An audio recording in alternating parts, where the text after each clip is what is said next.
Michelle, she should change her name to Misery Obama. That's really what I think of when Misery Obama never has a positive word to say. Never. Not about children, not about family, certainly not about her husband.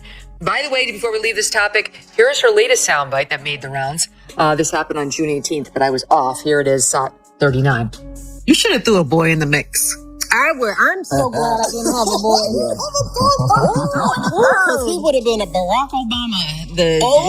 It's like baby Barack. It would have been amazing. No, I would have felt What appears when Michelle Obama is targeted by Megyn Kelly? It gets messy very quickly. Michelle's carefully constructed image just took a serious hit when Megyn criticized her speeches as being completely out of touch and called out the phony relatable performance. This could make you reconsider your belief that the Obamas were impervious to criticism.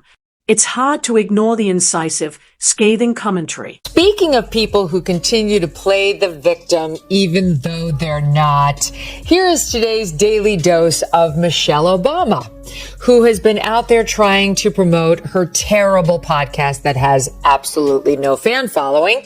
And she decided everything she says and does is a complaint. Everything. And so she winds up talking to Tina Knowles, also better known as Beyonce's mother, about marriage and divorce, which is Michelle's favorite topic, one of them at least. Number one is how much she hates her time as first lady. She hated it. And number two, I mean, you could go either way, how racist the country is and how much she can't stand it. And then we're coming in, at least in the top three, is her negative comments about her husband. And Michelle Obama could have anticipated another easy journey under the spotlight, grinning and waving to a throng of devoted supporters.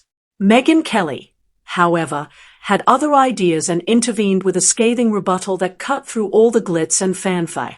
The meticulously crafted image abruptly failed to hold up. The Barack Michelle Obama appearance, the podcast, because everybody thinks they're getting a divorce, and let's face it, they probably are. She dragged him onto her show with brother Craig, and the following took place. Here's how it started in SOT 36. Barack Obama, can you join us? Michelle has been portrayed for years as this flawless, idealized person who is always above the crowd, adored by the media, and shielded by establishments. However, the whole picture begins to unravel when someone finally reveals the hidden problems. When the focus changes, the fissures become visible. Genuinely think she meant what she said. Oh God, I'd have another Barack Obama on my hands, and who the hell wants that? I mean, we kind of can relate, but whatever, it's fine. It's different. We're the general public. But it was so funny. Like, I'll show the audience one other thing. Yesterday we had on Ruthless, and Josh Holmes was saying you should show some outtakes because we showed a tease. I'm like, you know what, we should show some outtakes. So they cut a couple of you and me when we were sitting there, and just how funny it was because she's so absurd. We had no idea she was this negative. Megyn Kelly didn't mince words. She ripped apart Michelle Obama's Queen of the People shtick like it was a bargain item no one really wanted, with laser-like intensity and the kind of energy you get after waiting years to say told you so. The media's excessive swooning whenever Michelle speaks is, let's face it, the only thing more predictable than how I'm just like you act. And going to therapy and just figuring out, like, what happened those 8 years we were in the White House? What happened that 8 years? What did that do to me internally? My soul. No one talks about this. No, they don't. We made it through. We got out alive. I hope we made the country proud. My girls are whole. But what happened to me? What happened to me? With that classic remark, when they go low, we go high, Michelle returned to the spotlight while subtly criticizing others, like to someone who is upset over not being asked to a neighborhood gathering. There are so many contradictory messages in her speech that she could definitely sell hypocrisy as a brand at a posh supermarket. When she talks about, like, her time in the White House, Barack running, it's all negative on this new podcast. I mean, it's exactly what we thought.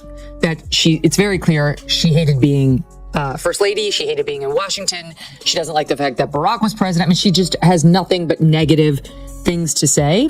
Here's just one small, she doesn't like openly get, caustic, but she makes it pretty clear Michelle continues to portray herself as too sophisticated for politics, but her every action suggests that she is preparing for an unannounced reappearance.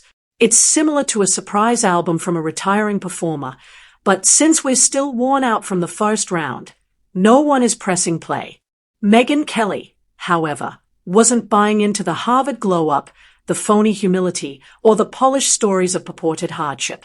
Struggles that, strangely enough, include a resume that could blind an eagle, Ivy League degrees, and prestigious internships. In a multi-million-dollar home, she is out here sharing stories of suffering while drinking herbal tea. Her attempts to be relatable seem to have been inspired by someone who looked up problems that ordinary people face online and turned them into a speech. Once missed lunch. Braced as a child.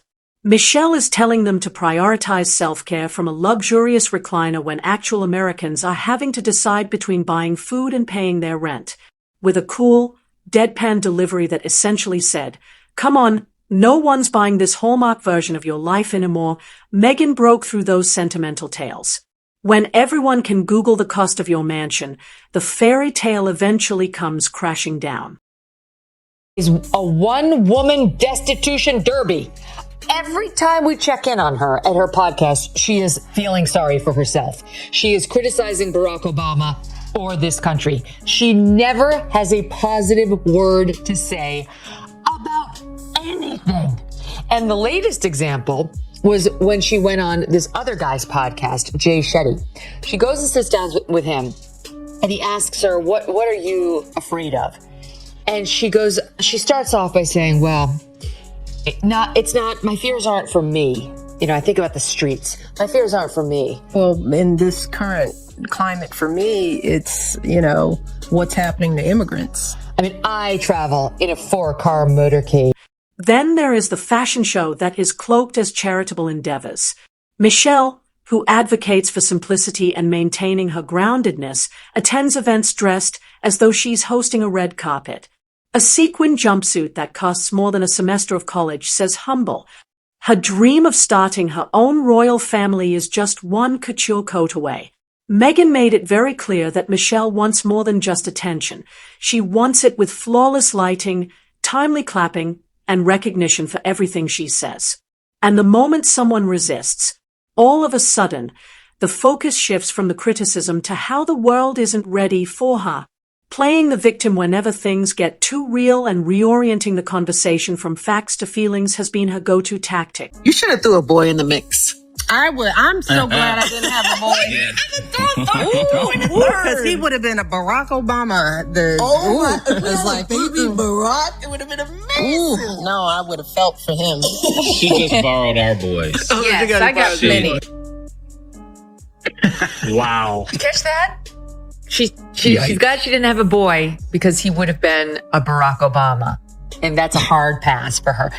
This woman can't stand him. She can't. Wait a minute. Now I like her. She prevented another Barack in the world. The Iranian regime quakes. We could have had another shot. The same performance is given every time. Bring on the tease, talk about her modest upbringing, and maintain that she never desired attention, all while being featured on more magazine covers than the majority of world leaders. Michelle certainly knows how to stir things up, especially when it's all about her, even though she claims to be above political drama.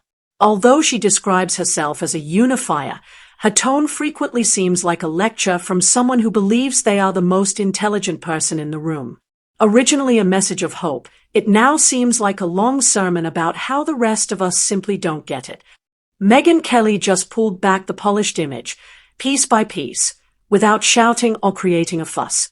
Michelle's power suits and well-known catchphrases didn't seem so revolutionary all of a sudden. Michelle's strategy is becoming stale. Use a little victimization to avoid responsibility, add some general affirmations, and capitalize on nostalgia for as long as she can. Do you recall the garden I planted? Yes, and your PR team made it into a media event when your chef harvested it. Love the way you talk about the need to get your independence. Yes. Because your marriage wasn't always what it should have been. Right. Okay, so she's going right in. Like, independence is what it's about. Of course, you know, you had a shitty marriage. I can totally relate. And then, can I just show you one more? Look at SOT 23. No. I'm sorry. It's the VO6, where the two of them get up and they start dancing. And this is part of the Michelle Obama attempted reinvention. I'm sorry, but I'm not impressed. To make herself into something cool. Here she is again. Make herself into something cool, Walter, that like we can relate to. She's a cool girl because she was first lady, and that she can get up there and dance with Beyonce's mom. I'm sorry, but all I can think is you hate the... Let's not act as though Michelle's quiet on important matters is a coincidence. She goes into evasive motivation mode when the heat is on, talking about our journey, raising daughters, and anything else but providing a direct response. Every valid criticism somehow turns into an assault on women or decency in general. The ultimate deflection is this. Change the plot just enough to make anyone who points out contradictions appear cruel or merely undeveloped. Because disagreement is viewed as heresy and is not tolerated in the Michelle Obama fan club. What about Megyn? Equipped with a microphone and a spotlight, she appeared as the lone skeptic.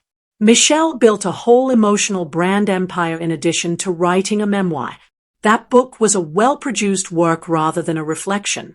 Scenting with self-importance and encased in the gentle glow of feel-good branding, it's more of a lifestyle campaign than a life story. Being authentic is one thing. Paying a ghostwriter to transform your morning workout into a transformative realization, followed by a smoothie and a streaming deal, is quite another. Will be parental pain. We have to become tougher for the sake of our kids. And I just don't think that there's any way around making this easy for parents. And I think that that's what parenting is never easy. It's not supposed to be. It's not fun. Life isn't fair. And that's another lesson for kids to learn. That's right. It's not fun. It's painful having children. It's not fun. And she wonders why, as she told Amy Poehler, her daughters run the other way when she opens her mouth to offer what is surely unsolicited advice. Like, I look back on my own experience with my kids. Yeah, it's hard when they're very little. It's a lot more hard work than, now my kids are 15, 14, and almost 12. But it's still fun. They're so cute. I don't know a mother who would look back at years 1 through 13 and say, it's going to be bad. Bad. Those 13 years, they're bad. The kids are a hassle. And then doubles down here saying parenting is not fun. It's... Then Megyn appeared, holding up a miraculi without yelling or attacking. No drama, no looking for scandals. Asking quietly, does any of this actually make sense, is a straightforward reality check. And that was sufficient to upend the meticulously constructed image. Suddenly, Michelle's well-crafted remarks and practiced knowledge seemed less clear and more like haze. Megyn only needed to raise an eyebrow and be a little honest. She didn't need a huge moment. Michelle's fashion sense. It's similar to receiving praise and a grin while being condemned. Instead of retaliating, she rear-outs. It typically refers to a passive-aggressive remark concealed in delicate hues and courteous words. It is hailed by the media as empowerment on a platter. Did she just insult someone by calling them interesting 3 times? Ordinary people are left to wonder. Back on my own experience with my kids, yeah, it's hard when they're very little. It's a lot more hard work than, now my kids are 15, 14, and almost 12. But it's still fun. They're so cute. I don't know a mother who would look back at years 1 through 13 and say, it's going to be bad, bad. Those 13 years, they're bad. The kids are a hassle. And then doubles down here saying parenting is not fun. It's painful. During finals week, Megyn arrived like a sober librarian. No drama, no sugarcoating, just the facts. Megyn brought up the obverse, while Michelle's admirers gripped their Gucci tote bags in horror. It's difficult to tell what's real when you're surrounded by adulation all the time. For too long, being surrounded by praise can make flattery seem like the truth and yoga feel like activism. The whole spiritual guide in heels image began to fall apart after that. Michelle's transition from adored first lady to luxury brand motivational speaker focused more on carefully manicured vibes than real connection. Additionally, there was no scandal associated with the change, just Megyn's cool, collected smirk and one brutally honest mirror.